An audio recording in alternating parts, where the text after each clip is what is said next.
Lu tahu nggak? Ada satu orang di Jepang yang hidupnya cuma buat satu hal. Menguasai dirinya sendiri lewat pertarungan. Dia nggak lahir sebagai bangsawan, nggak punya harta, nggak punya guru tetap. Tapi namanya jadi legenda paling dihormati di seluruh negeri.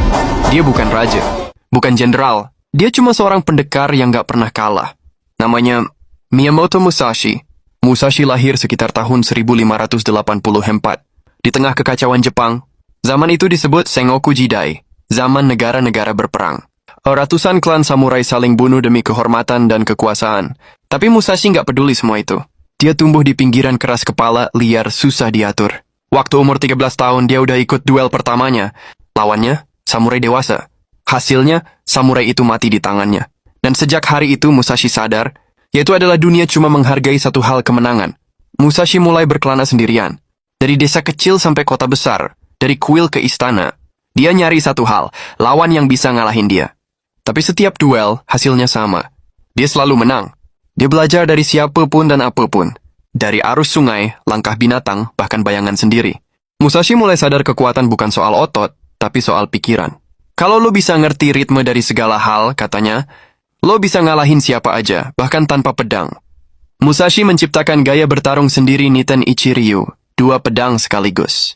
Bagi dia, kalau pikiran lo seimbang, lo bisa ngendaliin 2 pedang, 2 dunia, 2 arah hidup sekaligus. Salah satu duel paling terkenal dalam hidupnya adalah pertarungan di Pulau Ganryu.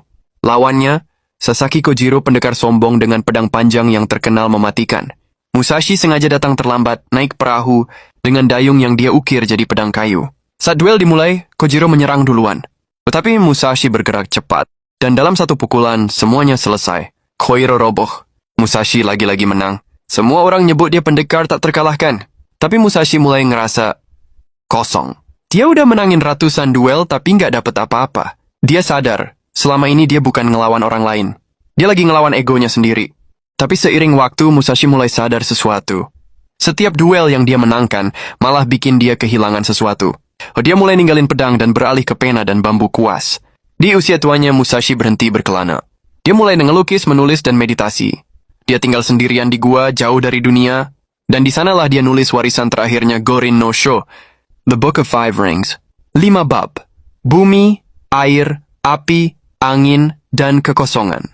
Isinya bukan soal cara bunuh orang, tapi soal cara hidup tanpa takut kalah. Ketika engkau menguasai dirimu sendiri, engkau sudah menguasai dunia. Tahun 1645 Musashi meninggal di dalam gua itu.